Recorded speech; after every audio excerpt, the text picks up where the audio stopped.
आज हुआ 23वें भारत रूस शिखर सम्मेलन में पीएम मोदी के साथ ट्रेड, डिफेंस और एनर्जी से जुड़े महत्वपूर्ण समझौतों पर चर्चा करेंगे और बाद में ज्वाइंट प्रेस कॉन्फ्रेंस करेंगे।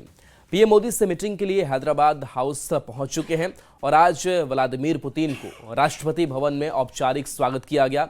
इस दौरान व्लादिमीर पुतिन को राष्ट्रपति भवन में गार्ड ऑफ ऑनर दिया गया। इस दौरान राष्ट्रपति द्रौपदी मुर्मू और पीएम मोदी ने उनका आधिकारिक स्वागत किया। इसके बाद रूसी राष्ट्रपति व्लादिमीर पुतिन राजघाट पहुंचे, जहां वह महात्मा गांधी को श्रद्धांजलि अर्पित करेंगे। उनके साथ भारतीय अधिकारियों की टीम भी मौजूद रही।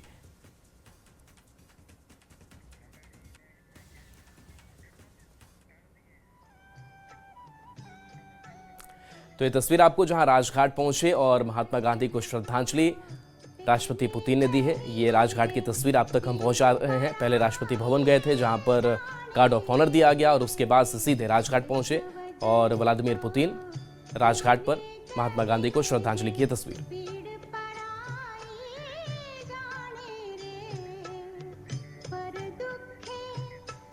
रूस के राष्ट्रपति व्लादिमीर पुतिन का प्रधानमंत्री नरेंद्र मोदी ने दिल्ली में भव्य स्वागत किया। पीएम मोदी ने प्रोटोकॉल तोड़कर एयरपोर्ट पर पुतिन का ग्रैंड वेलकम किया। फिर दोनों लीडर एक ही गाड़ी में बैठे। प्रधानमंत्री नरेंद्र मोदी ने पुतिन के सम्मान में प्राइवेट डिनर रखा। 5 दिसंबर को पुतिन और मोदी के बीच होने वाली बिग डील पर दुनिया की निगाहें टिकी हुई हैं।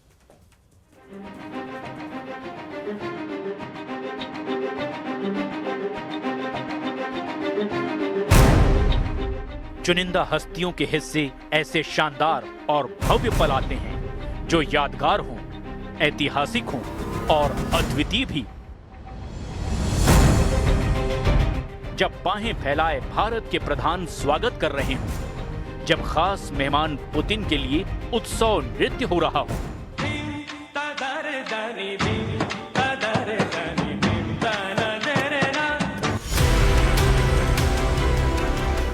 जब दुनिया के 2 सबसे ताकतवर लीडर एक ही गाड़ी में सफर कर रहे हों, तो उसे कोई कैसे नजरअंदाज कर सकता है। सारा जमाना सबसे भरोसेमंद दोस्तों की मुलाकात का दीदार कर रहा है, क्योंकि पुतिन के हर कदम पर कई मुल्कों की नजर है, क्योंकि पुतिन इस वक्त इंटरनेशनल स्टेज पर सबसे सुर्खियों में रहते हैं। लेकिन पुतिन से दुश्मनी के मायने क्या हैं, इसे वो मुल्क कभी नहीं समझ पाते जिन्हें वो माफी देने के लिए तैयार नहीं। पुतिन की भारत यात्रा से पश्चिमी देशों में खलबली मच गई है। नाटो देशों ने पुतिन के भारत दौरे पर नजर रखने का ऐलान कर रखा है। वहीं पुतिन के तिलिस्म को समझने में यूरोप की महाशक्तियां भी जुट गई हैं।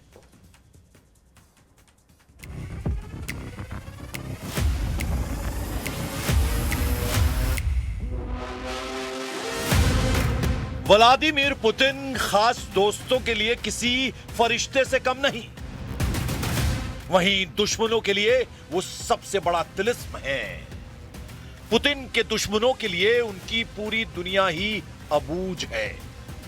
चाहे उनकी गाड़ी और सेनेट हो, उनका प्लेन इल्यूजन IL-96 300 PU हो, या फिर उनके इर्द गिर्द दिखने वाला ब्रीफकेस, सबके अपने तिलिस्म है। पुतिन का चलना हो, देखने का अंदाज हो, बैठने की अदाएं हो, या सिर्फ आंखों की पुतलियों का घूमना ही कई बार बड़े सिग्नल देते हैं। मगर पुतिन को सबसे असरदार बनाते हैं उनके फैसले, उनके दुश्मनों की भीड़, उनके सख्त रुख। पुतिन जो ठान लेते हैं वो करके दिखाते हैं। पुतिन जैसी दुश्मनी निभाते हैं, वैसी ही दोस्ती के लिए किसी भी हद को पार कर जाते हैं। 5 फीट 7 इंच की साधारण कदकाठी, 70 से 75 किलो वजनी लीडर, जिनका स्किन टोन यूरोपीय लोगों की तरह पीला दिखता है, जिनके बालों पर उम्र के हिसाब से सफेदी चढ़ी हो, उस नीली आंखों वाले लीडर से दुनिया के कई मुल्क खौफ क्यों खाते हैं?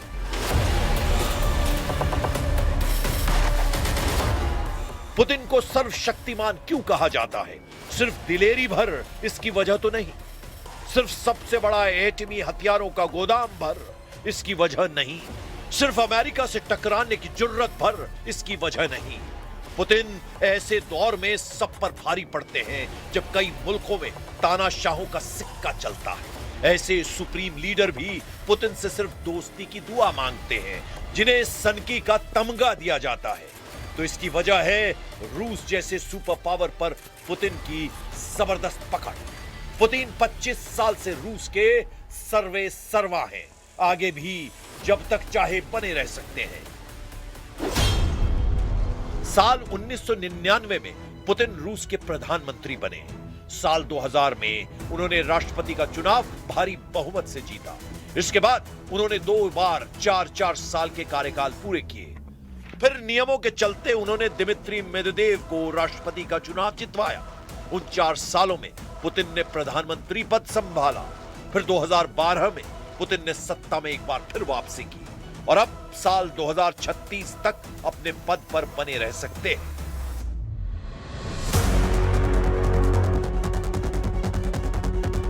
पुतिन के विरोधी कहते हैं कि रूस में उनकी इजाजत के बिना पत्ता भी नहीं हिलता। इसका कारण पुतिन के हाथ में दी गई असीम शक्तियां हैं।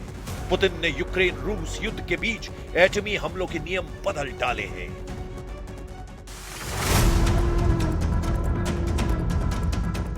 यानी रूस से एटमी खतरा सिर्फ यूक्रेन भर को नहीं, उन देशों को भी है जिन्होंने यूक्रेन का युद्ध में साथ दिया है, जिन्होंने यूक्रेन को हथियार दिए हैं, जिन्होंने यूक्रेन की किसी भी तरह मदद की है। उन्हें पुतिन का परमाणु क्रोध झेलना पड़ सकता है। सबसे खतरनाक बात यह है कि अगर पुतिन ने न्यूक्लियर हमले का मूड बना लिया तो उन्हें रोकने का अधिकार भी किसी के पास नहीं है।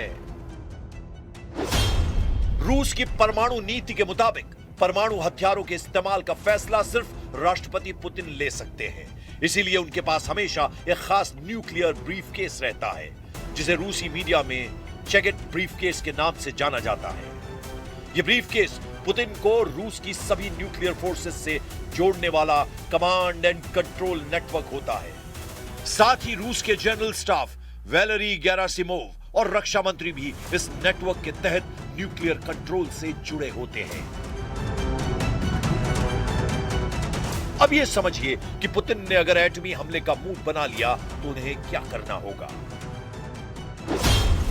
सबसे पहले पुतिन को चेगेट ब्रीफकेस से लॉन्च ऑर्डर जारी करना होगा। यह कोई बटन या ट्रिगर नहीं जिसे दबाया जाएगा। ये ऐसे सीक्रेट कोड होते हैं जिनसे न्यूक्लियर अटैक का सीधा ऑर्डर रूस के जनरल स्टाफ तक पहुंचता है। जनरल स्टाफ पुतिन के भेजे एटमी कोड को तीनों सेनाओं को भेजते हैं। इसके बाद रूस की स्ट्रेटेजिक रॉकेट फोर्सेस परमाणु पनडुब्बियां और बम वर्षक एटमी हमला शुरू कर सकते हैं। किसी वजह से अगर पुतिन का ब्रीफकेस से दिया लॉन्च ऑर्डर सेनाओं को नहीं मिलता है तो इसके लिए भी एक बैकअप सिस्टम है। रूस में इसे प्रीमियर सिस्टम और डेड हैंड का नाम भी दिया जाता है, जिससे अगर सारे सिस्टम ठप पड़ जाएं, तब सेनाएं ऑटोमेटिक परमाणु हमला शुरू कर सकती हैं।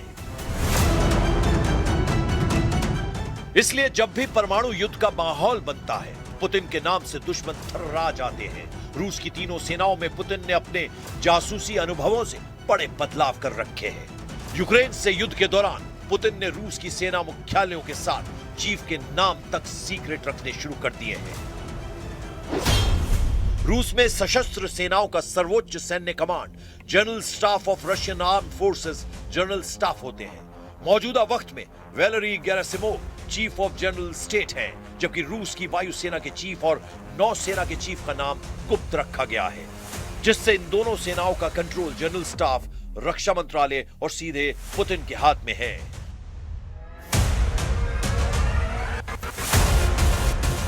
रूस की सेनाओं के जनरलों के नाम सीक्रेट रखने के साथ ही उनके रैंक और तैनाती में लगातार बदलाव किए जाते हैं। सेंसिटिव मिलिट्री कमांड के कमांडर का नाम भी रूस सीक्रेट रखता है। रूस में पहले 4 कमांड थी, इन्हें अब 5 कर दिया गया है। रूस में मार्च 2024 के बाद से कुल 5 मुख्य मिलिट्री डिस्ट्रिक्ट हैं।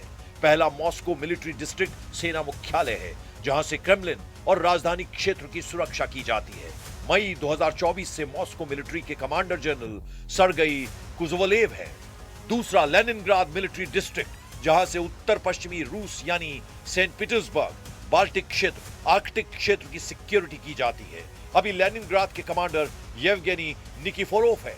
रूस का तीसरा सेंट्रल मिलिट्री डिस्ट्रिक्ट है। इसमें उराल, वोल्गा, उत्तरी साइबेरिया का इलाका आता है, जिसकी कमान जनरल एंड्री मार्डविचव के पास थी।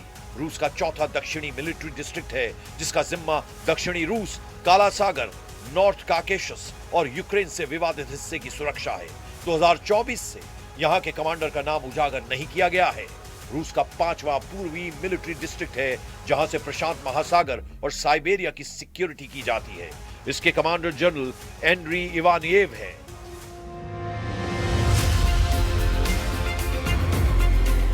पुतिन ने रूस की सैन्य शक्ति को अजेय बनाने की हर संभव कोशिश की है।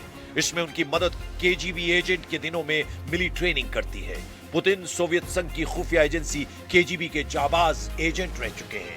पूर्वी जर्मनी के ड्रेसडन में पुतिन ने कई साल तक अंडरग्राउंड रहकर मिशन अंजाम दिए। सोवियत यूनियन के इसी सुपर स्पाई ने जब सत्ता संभाली तो दुश्मन देशों से एक एक कर हिसाब लेना शुरू किया।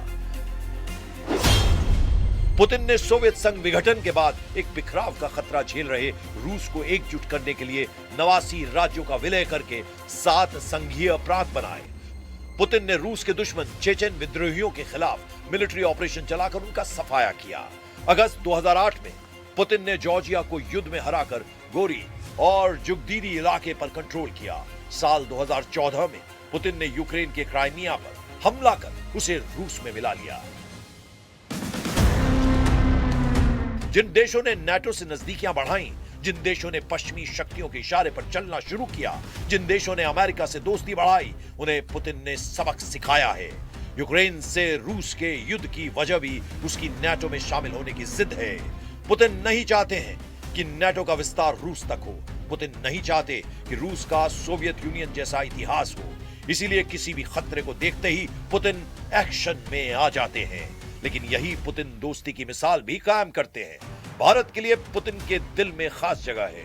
प्रधानमंत्री नरेंद्र मोदी को पुतिन कितना सम्मान देते हैं, इसे तस्वीरें खुद बयां करती हैं। इसीलिए पुतिन पर टिट फॉर टैट वाली कहावत सटीक जमती है। भारत में पुतिन का 30 घंटे का दौरा पूरी दुनिया में तहलका मचा चुका है। जहां भारत में पुतिन के दौरे से धूम मची हुई है, तो वहीं नाटो के 32 देशों में ऐसा लगता है जैसे मातम पसरा हुआ है। प्रधानमंत्री नरेंद्र मोदी और राष्ट्रपति पुतिन की जबरदस्त तस्वीरों को देखकर ऐसा लगता है कि भारत में पुतिन ने 30 घंटे एक न्यू वर्ल्ड ऑर्डर की इबारत लिखने जा रहे हैं।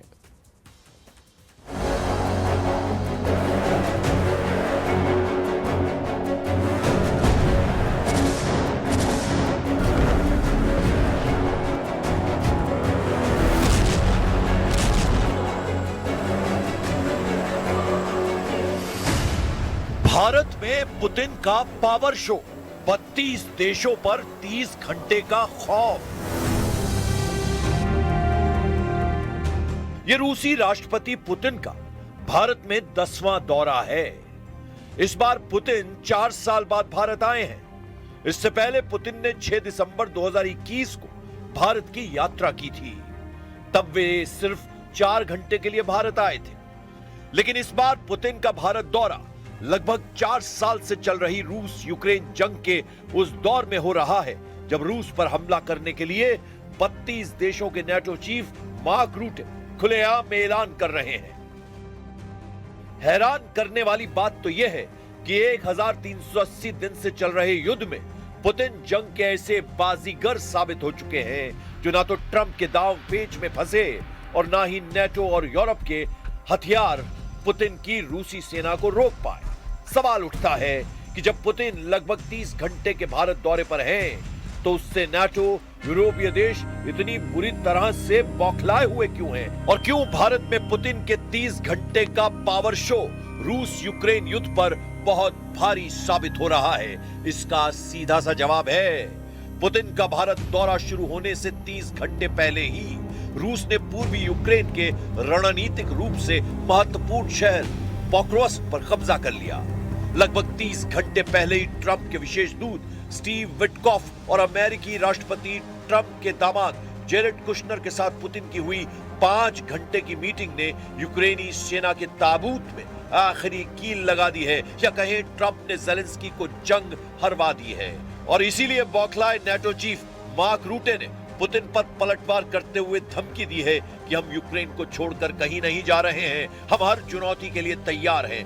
तो शुरुआत करते हैं रूस और नाटो के बीच शुरू हो रही उस सीधी जंग के समीकरणों से, जिसकी झलक भारत यात्रा से पहले ही पुतिन दिखा चुके हैं।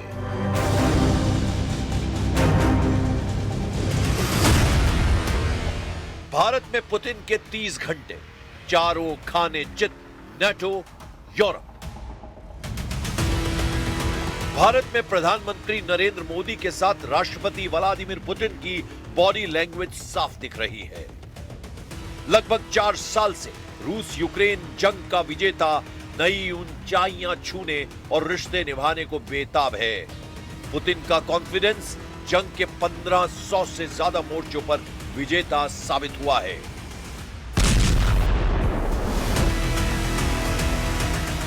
युद्ध के चरम वक्त में भारत दौरे के वक्त जिस तरह से यूरोप और नाटो ने पुतिन के खिलाफ मोर्चा खोला है, उससे ये साबित होता है कि अब रूस दुनिया का सबसे सुपर पावर देश बनने जा रहा है। और उसका पहला ट्रेलर दुनिया के सबसे बड़े लोकतांत्रिक देश भारत में रिलीज होने जा रहा है। प्रधानमंत्री नरेंद्र मोदी और राष्ट्रपति व्लादिमीर पुतिन की जोड़ी की धमक अमेरिका के टैरिफ वॉर, यूरोप और नाटो के कठोर रूसी प्रतिबंधों पर बहुत भारी पड़ने लगा है। हम आपको 3 तस्वीरों के जरिए भारत से रूस तक और रूस से यूक्रेन तक और यूक्रेन से अमेरिका और नाटो देशों तक उन कूटनीतिक, रणनीतिक, राजनीतिक मोर्चों के समीकरणों को दिखा रहे हैं जो आने वाले दिनों में न्यू वर्ल्ड ऑर्डर में मील का पत्थर साबित होने जा रहा है। राष्ट्रपति व्लादिमीर पुतिन लगभग 30 घंटे के दौरे पर भारत आ चुके हैं। सूत्रों के मुताबिक दावा किया जा रहा है कि भारत और रूस के बीच S-400, S-500, सुखोई 57 जेट समेत कई बड़े रक्षा और परमाणु ऊर्जा से जुड़े समझौते हो सकते हैं। भारत में पुतिन के 30 घंटे के दौरे से सबसे ज्यादा नाटो और यूरोपीय देश बौखलाए हुए हैं।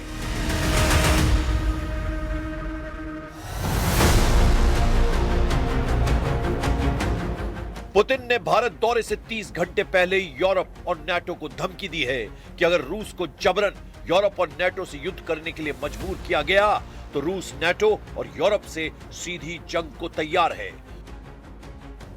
पुतिन ने 2 टूक कहा है कि नाटो और यूरोप ध्यान रखें, उन्हें बचाने के लिए और मध्यस्थता करने वाला कोई नहीं मिलेगा। इधर 32 देशों से बने नाटो चीफ मार्क रूटे ने पुतिन पर पलटवार करते हुए कहा है कि हम यूक्रेन का साथ नहीं छोड़ेंगे और रूस की हर चुनौती से निपटने को तैयार हैं। नाटो देश जर्मनी, फ्रांस, ब्रिटेन, एस्टोनिया ने तो मीटिंग करके रूस को कड़ी चेतावनी दी है। लेकिन दिक्कत यह है, नाटो देश ब्रिटेन, फ्रांस, जर्मनी की तरह अमेरिका यूक्रेन का अब साथ नहीं दे रहा है और यह पुतिन की बहुत बड़ी कूटनीतिक जीत है।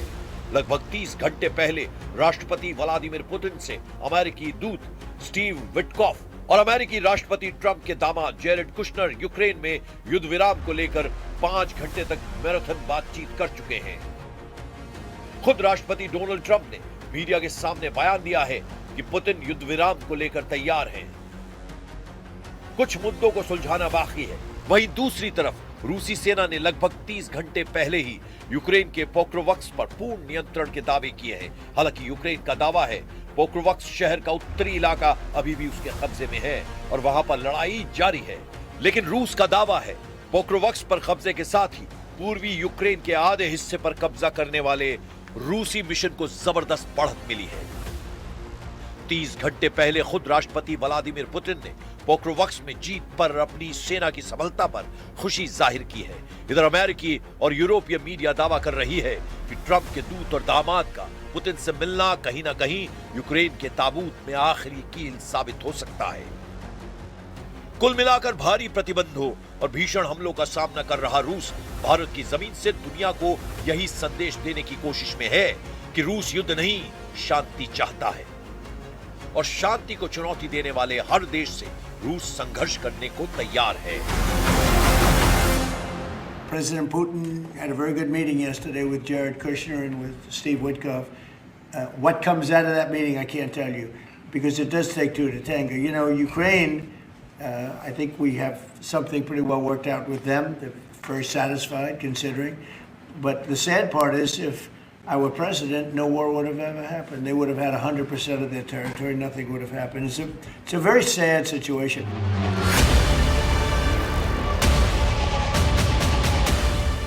पोक्रोवक्स को जीतने का रूस का दावा अगर सही है तो उसे अब डोनेस्क के 2 और शहरों क्रामाटोर्स्क और स्लोवियांस्क को घेरने में मदद मिलेगी। इन शहरों पर कब्जे के बाद रूसी सेना डोनेस्क प्रांत की ज्यादातर भूमि पर कब्जा कर लेगी। पड़ोसी लुहांस्क प्रांत के ज्यादातर इलाकों पर रूस का पहले ही कब्जा हो चुका है। रूसी रक्षा मंत्रालय के मुताबिक रूसी सेना ने यूक्रेन के दक्षिण पूर्वी ज़पोरोजिया क्षेत्र के चेवॉर्न गांव पर नियंत्रण कर लिया है। वहीं यूक्रेन की GUR सैन्य खुफिया एजेंसी के एक सूत्र ने रॉयटर्स समाचार एजेंसी को यह पुष्टि भी की है कि उसने रूस के मध्य ताम्बोव क्षेत्र में स्थित ड्रुजबा तेल पाइपलाइन पर भी हमला किया है, जो हंगरी और स्लोवाकिया को रूसी तेल की आपूर्ति करती है। इधर नाटो प्रमुख मार्क रूटे ने एक बार फिर से व्लादिमीर पुतिन को चेतावनी दी है और कहा है कि रूसी राष्ट्रपति और अमेरिकी विशेष दूत स्टीव विटकॉफ के बीच बातचीत किसी समझौते पर पहुंचने में दिक्कत रहने के बाद हम कहीं नहीं जा रहे हैं। रूटे ने ब्रसेल्स में नाटो की एक बैठक में रूस के तेजी से बढ़ते हमलों के खिलाफ चेतावनी दी है। मार्क रूटे ने सहयोगियों से अपने सकल घरेलू उत्पाद का कम से कम 5% रक्षा खर्च में लगाने का आग्रह किया है। रूटे ने कहा है, पुतिन को लगता है कि वो हमसे ज्यादा समय तक टिक सकते हैं। हैरान करने वाली बात तो यह है कि राष्ट्रपति पुतिन पर नाटो चीफ मार्क रूटे की धमकियों का रत्ती भर असर नहीं पड़ा है। 4 साल बाद पुतिन का भारत में यह 10वां दौरा है, जहां प्रधानमंत्री नरेंद्र मोदी के साथ मिलकर पुतिन दोस्ती, वफादारी और राष्ट्र प्रेम की एक नई इबारत लिखने जा रहे हैं।